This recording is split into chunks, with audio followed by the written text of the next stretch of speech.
نحمده ونصلي على رسوله الكريم اما بعد اعوذ بالله السميع العليم من الشيطان الرجيم بسم الله الرحمن الرحيم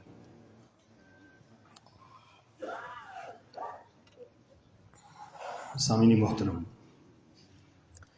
نماز کے حوالے سے چند گزارشات پیش کی تھی، ان میں 3 باتیں آج کے اس درس میں۔ پہلی بات،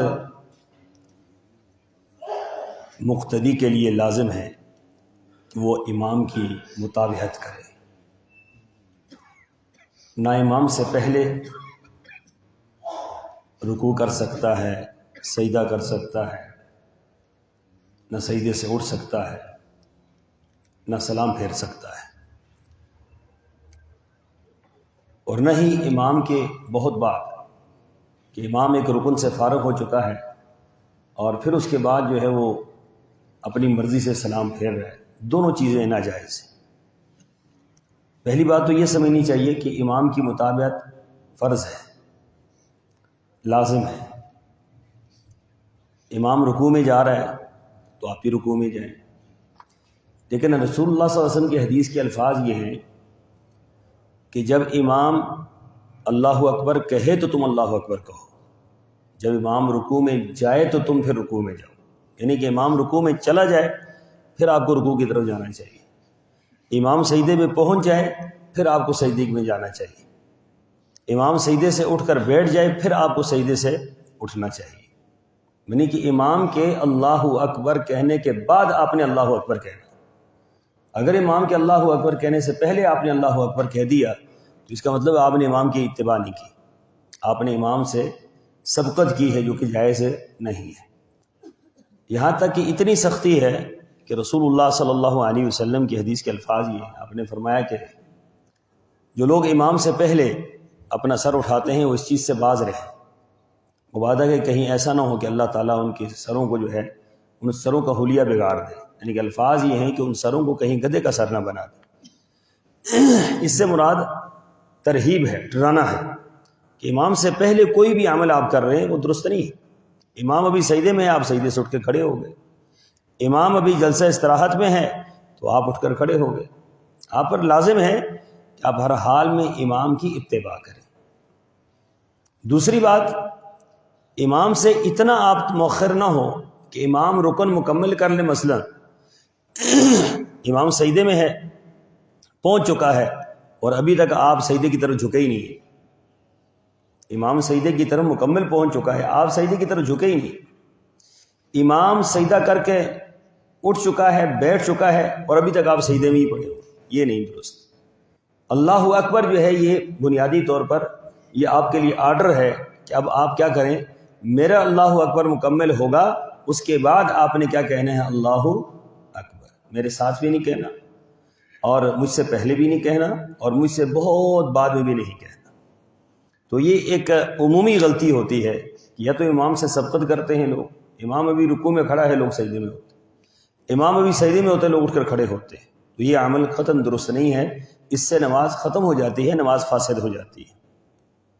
دوسری بات، کل کے درس میں آپ نے سلام پھیرنے تک بات سنی، اب سلام پھیرنے کے بعد کیا ہے؟ آپ نے سلام پھیر لیا، فرض نماز میں سلام پھیر لیا، اس کے بعد کیا ہے؟ عام طور پر یہ ہوتا ہے کہ اس کے بعد فوری طور پر امام ہاتھ اٹھاتا ہے اور چند جملے دعا کے کہے اور بات ختم۔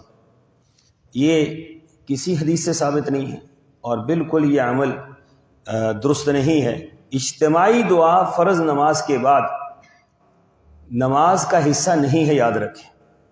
عام طور پر لوگوں نے یہ سمجھ لیا ہے کہ یہ تو فرضوں کا حصہ ہے، جب تک وہ دعا نہیں کرتے، 2 جملے نہیں کہتے، اس وقت تک لوگ اٹھتے ہی نہیں۔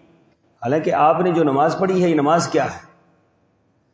نماز بھی تو دعا ہی ہے نا، نماز جو مکمل آپ نے پڑھی ہے یہ نماز دعا ہی ہے۔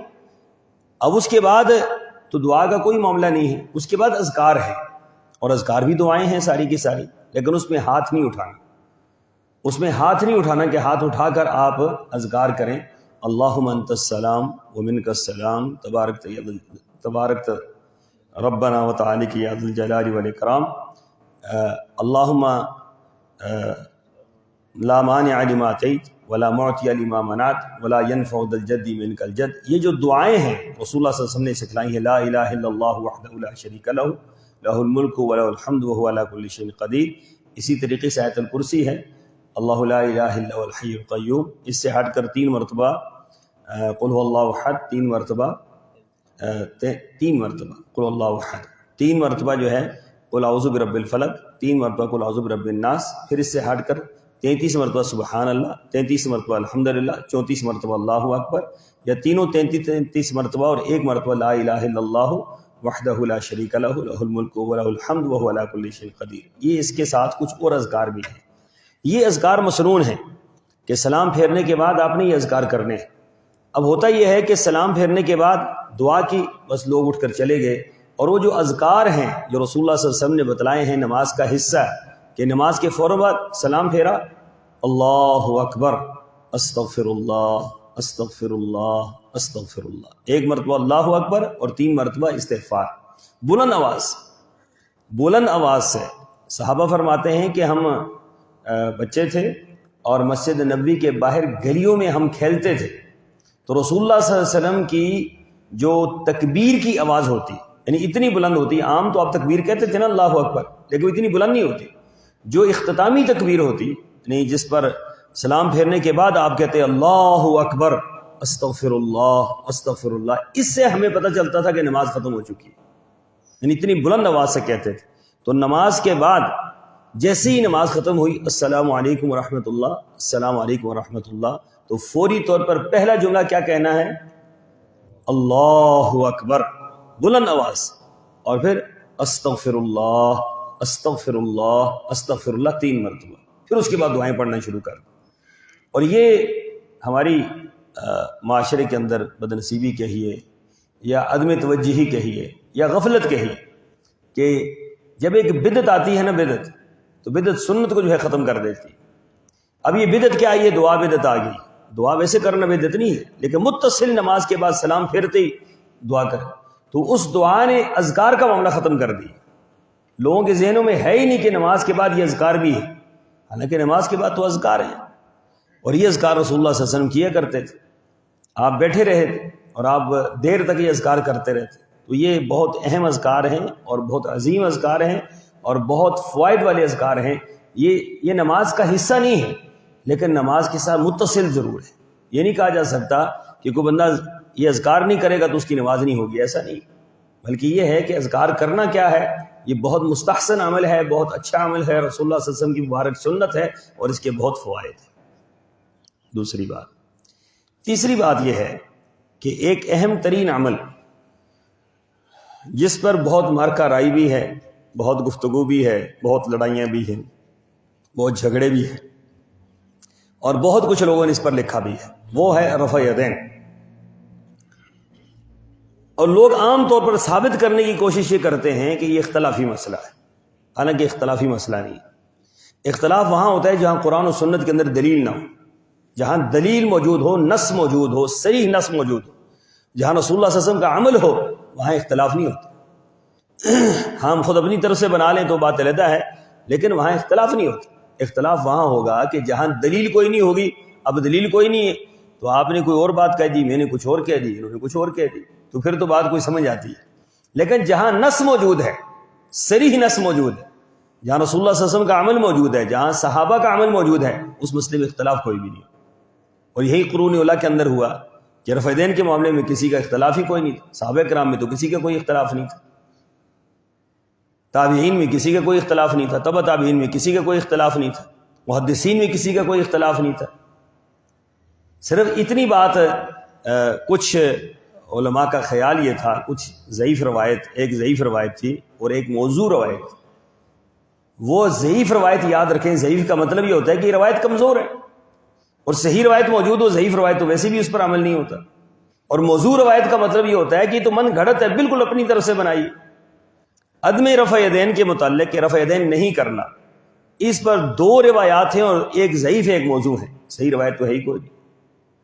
تو اس کے ان ضعیف روایتوں کو لا کر یا اس موضوع روایت کو لا کر صحیح احادیث کو رد کرنا یہ بڑی ضرورت کی بات ہے کہ رسول اللہ صلی اللہ علیہ وسلم کا ایک عمل ہے، اس میں کیا حرج کیا ہے، اس میں حرج والی بات ہی کوئی نہیں۔ اللہ کے رسول صلی اللہ علیہ وسلم کا عمل، اور صحیح بخاری کی روایت ہے، کتاب اذان کے مسائل میں ہے، اور باب صفت الصلاۃ کے اندر باقی روایات کے اندر، باقی احادیث کی کتب کے اندر یہ روایت موجود ہے۔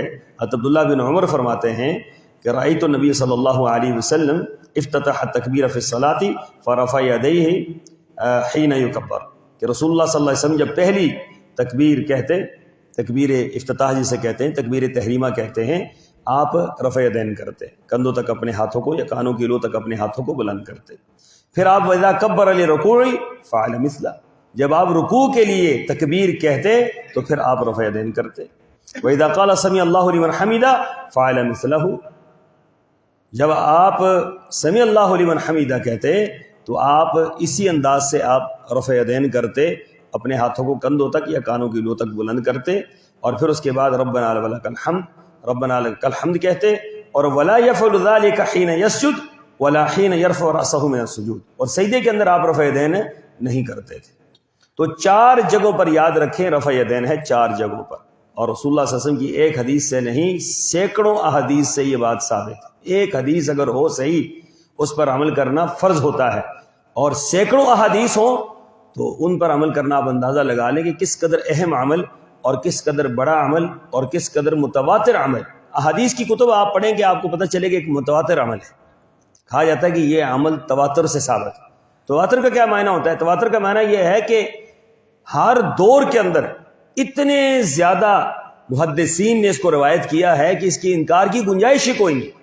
بعض یہ بات کہتے ہیں کہ تواتر اور قرآن بالکل برابر ہے، قرآن کی آیت اور متواتر حدیث جو ہے بالکل برابر ہے آپس میں، ان میں کوئی فرق بھی نہیں ہے۔ جس طرح قرآن کثرت کے ساتھ روایت سے ثابت ہوتا ہے، اسی طریقے سے کثرت کے ساتھ جو حدیث ثابت ہو اس کو متواتر کہا جاتا ہے۔ تو اس کا معنی یہ ہوا کہ جو رفع یدین کرنے کی حدیث ہے وہ تواتر سے ثابت ہے، اور نہ کرنے کی روایت میں نے جیسے عرض کیا وہ تو ہے ہی نہیں۔ اور پھر اسی روایت کو لیتے ہوئے آپ دیکھیں کہ صحابہ کرام کا عمل کیا تھا۔ اس پر حضرت نعمان بن عیاش رضی اللہ رحمۃ اللہ علیہ یہ فرماتے ہیں کہ لکل شیء زینت وزینت الصلاۃ ان ترفع یدیک، فرمایا ہر چیز کی ایک زینت ہے، ہر چیز کی ایک زینت ہے جس سے وہ مزین ہوتی ہے، اور نماز کی تزیین کس سے ہوتی ہے، نماز کی خوبصورتی کس سے ہوتی ہے، وہ رفع یدین سے ہوتی ہے۔ کہ رفع یدین بندہ کر رہا ہے، یہ نماز کی خوبصورتی اور نماز کی تزیین ہے۔ اسی طریقے سے صحابہ اکرام میں اکثر صحابہ اکرام، یعنی کہ یوں کہیے کہ صحابہ اکرام میں جو بڑے بڑے صحابہ اکرام تھے، حضرت ابوبکر صدیق، حضرت عمر فاروق، حضرت علی، حضرت عثمان رضی اللہ تعالیٰ عنہ، حضرت عبداللہ بن عباس، ابو قتادہ رضی اللہ تعالیٰ عنہ، ابو اسید، محمد بن مسلمہ، سہل بن سعد، عبداللہ بن عمر، انس بن مالک، ابو ہریرہ رضی اللہ تعالیٰ عنہ، عبداللہ بن عمر، عبداللہ بن زبیر، وائل بن حجر، ابو موسیٰ الاشعری، مالک بن حویرث، ابو حمید السعدی، یہ تمام صحابہ کرام سے رفع یدین کرنے کی روایات موجود ہیں، اور تمام کی تمام صحیح، کوئی ایک روایت ایسی نہیں ہے کہ جو ضعیف۔ اور پھر یہ دیکھیں کہ حضرت ابوبکر صدیق رضی اللہ تعالیٰ عنہ جو رسول اللہ صلی اللہ علیہ وسلم کے سب سے زیادہ قریب رہے، اور پوری زندگی آپ کے شانے کے ساتھ شانہ رہا، سفر و حضر میں آپ کے ساتھ ہی رہے، اور اللہ کے رسول صلی اللہ علیہ وسلم فرماتے ہیں کہ صرف یہ نہیں ہے کہ دنیا میں ابوبکر صدیق میرے ساتھ ہیں، قبر کے اندر بھی اور میدان محشر بھی اور حوض کوثر پر بھی حضرت ابوبکر صدیق کس کے ساتھ ہوں گے؟ محمد رسول اللہ صلی اللہ علیہ وسلم کے ساتھ ہوں گے۔ تو یہ جو صحابی جو آپ کے ساتھ ہمیشہ رہے، ان سے روایت ہے۔ عبداللہ بن زبیر فرماتے ہیں کہ صلیت خلف ابی بکر، یہ فرماتے ہیں کہ میں نے ابوبکر صدیق رضی اللہ تعالیٰ عنہ کے پیچھے نماز پڑھی، فکان یرفع یدیہ اذا افتتح الصلاۃ واذا رکع واذا رفع راسہ من الرکوع، فرمایا کہ جب میں نے ان کے پیچھے نماز پڑھی تو میں نے دیکھا تکبیر تحریمہ کے وقت رفع یدین کرتے، رکوع میں جاتے ہوئے رفع یدین کرتے، اور رکوع سے سر اٹھاتے ہوئے رفع یدین کرتے۔ یہ حدیث بہقی کی روایت ہے، اور امام بہقی لکھتے ہیں کہ اس کے تمام راوی جو ہیں وہ ثقہ ہیں، یعنی کہ ٹھیک ہے، بہترین روایت ہے، صحیح روایت۔ پھر حضرت عمر رضی اللہ تعالیٰ عنہ اس کے متعلق اسی طرح امام بہقی نے نقل کیا کہ فرماتے ہیں کہ حضرت عمر رضی اللہ تعالیٰ عنہ رفع یدین کیا کرتے تھے، اور حضرت عمر رضی اللہ تعالیٰ عنہ اس بات کو رسول اللہ صلی اللہ علیہ وسلم کی طرف منسوب کرتے تھے کہ میں اس لیے کرتا ہوں کہ اللہ کے رسول صلی اللہ علیہ وسلم بھی رفع دین کیا کرتے تھے۔ پھر حضرت انس جو رسول اللہ صلی اللہ علیہ وسلم کے ساتھ 10 سال تک رہے، 10 سال تک آپ کی خدمت کی، مدینہ طیبہ کے اندر آپ تشریف لائے تو ان کی عمر 7 سے 8 سال تھی، اور ان کی والدہ محترمہ لے کر آئیں اور اللہ کے رسول صلی اللہ علیہ وسلم کی خدمت میں پیش کر دیا کہ یہ آپ کی خدمت کیا کرے گا یہ بچہ۔ تو 10 سال تک وہ رسول اللہ کے ساتھ رہے اور 10 سال تک خدمت گزاری کے طور پر رہے۔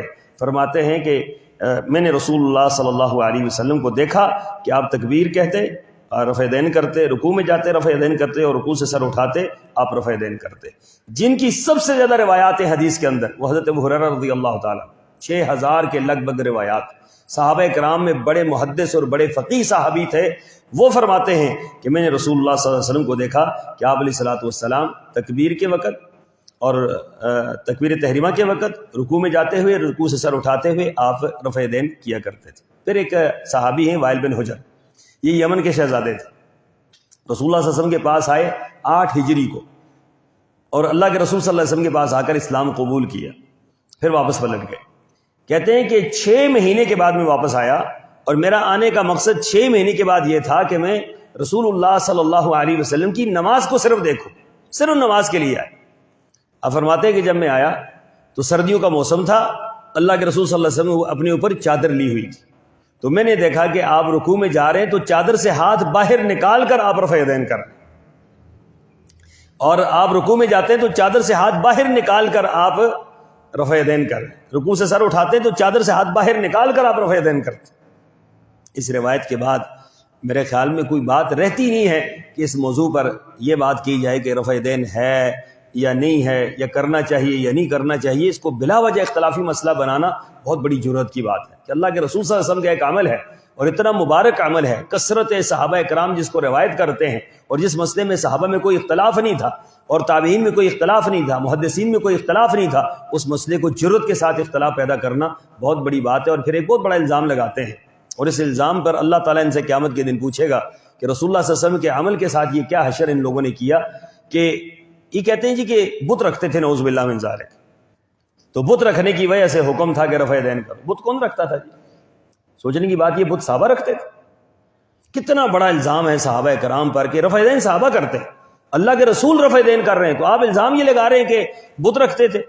اور یہ روایت ہے کہاں ہے؟ دنیا کی کسی ذخیرے میں یہ روایت نہیں ملتی، ما سوائے ان مولویوں کی زبان پر کہ جو بالکل دین سے نابلد ہیں، جو دین سے عاری ہیں، اور جو دشمنی پر مبنی بات کرتے ہیں، جن کو قرآن و حدیث کے ساتھ جو ہے وہ کوئی لگاؤ نہیں ہے، تو وہ یہ لوگوں کو گمراہ کرنے کے لیے بات کرتے ہیں۔ یہ بت رکھتے تھے، کدھر بت رکھتے تھے؟ بت بھی کبھی یہاں پہ آتا ہے، یہاں تو قلم نہیں آتا ہے، ایک دو بت کہاں سے آئے؟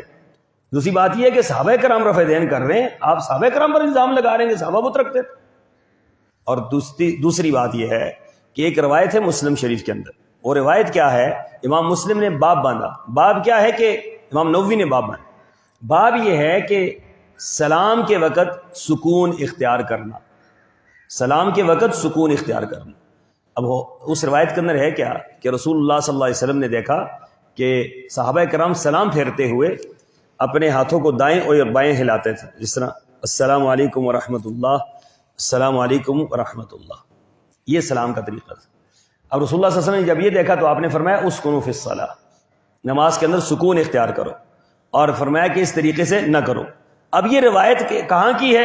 یہ روایت سلام پھیرنے کی ہے، سلام کے وقت۔ حدیث کے الفاظ یہ ہیں کہ سلام کے وقت کی روایت ہے، اور صحابہ کرام سلام کے وقت ایسا کرتے تھے، اور رسول اللہ صلی اللہ علیہ وسلم نے منع فرما دیا۔ اس کو اٹھا کر بعض لوگ کہتے ہیں دیکھو اللہ کے رسول صلی اللہ علیہ وسلم نے تو منع کیا رفع دین کرنے سے، آپ نے فرمایا اسکنوا فی الصلاۃ، نماز میں سکون اختیار کرو۔ روایت کہاں کی ہے؟ لے جا کر کہاں فٹ کی ہے؟ ایسے ایسے ظلم بار لوگ کرتے ہیں، اور ایسی ایسی حدیث کے ساتھ دشمنی کرتے ہیں کہ عقل دنگ رہ جاتی ہے کہ شاید کوئی یہودی یا عیسائی بھی اتنی بڑی دشمنی نہ کرتا ہو جتنے بعض لوگ حدیث سے دشمنی کرتے ہیں۔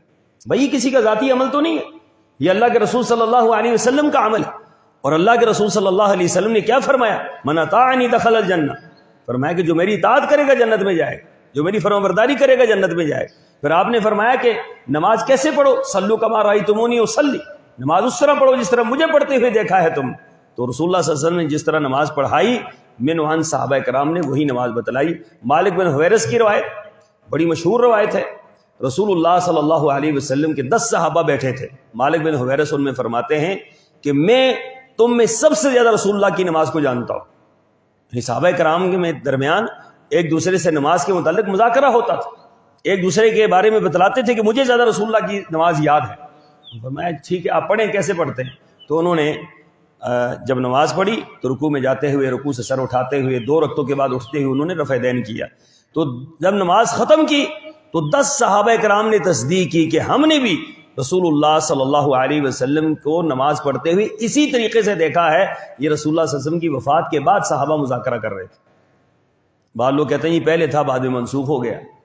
پہلے تھا تو بعد میں بکر صدیق رضی اللہ تعالیٰ عنہ آپ کی وفات کے بعد رفع دین کر رہے ہیں, آپ کی وفات کے بعد حضرت عمر رفع دین کر رہے ہیں, آپ کی وفات کے بعد حضرت علی کر رہے ہیں, آپ کی وفات کے بعد حضرت ابو ہریرہ اور حضرت انس رضی اللہ تعالیٰ عنہ کر رہے ہیں, آپ کی وفات کے بعد مالک بن حویرث 10 صحابہ کرام میں رفع دین کر رہے ہیں. تو یہ اپنی طرف سے ایک بات جو ہے وہ کر دینا اور بغیر دلیل کے کر دینا. یاد رکھیں کہ حدیث دشمنی جو ہے یہ بہت بڑا مسئلہ ہے. حدیث دشمنی, یہ حدیث دشمنی نہیں ہے, نعوذ باللہ من ذالک, یہ رسول اللہ صلی اللہ علیہ وسلم کی دشمنی. اللہ کے رسول صلی اللہ علیہ وسلم آج ہم میں موجود نہیں ہیں, اللہ کے رسول ہم میں موجود نہیں ہیں, لیکن آپ کی حدیث ہمارے درمیان موجود ہے. گویا آپ خود ہمارے درمیان موجود ہیں کہ آپ کی حدیث موجود ہے, آپ کے فرمودات موجود ہیں, آپ کی سنت موجود ہے. آج آپ کے ساتھ وفا یہ ہے کہ آپ کی سنت پر عمل کیا جائے, آپ کی حدیث پر عمل کیا جائے, آپ کی بات پر عمل کیا جائے. پھر یہ سمجھا جائے گا کہ ہم اللہ کے رسول صلی اللہ علیہ وسلم سے وفا کر رہے ہیں اور آپ کی تابعداری اور فرمانبرداری کا حق ادا کر رہے ہیں. اللہ تعالیٰ سے دعا ہے کہ اللہ تعالیٰ مجھے اور آپ کو قرآن و سنت پر عمل پیرا ہونے کی توفیق عطا فرمائے. وآخر دعوانا ان الحمد للہ رب العالمین.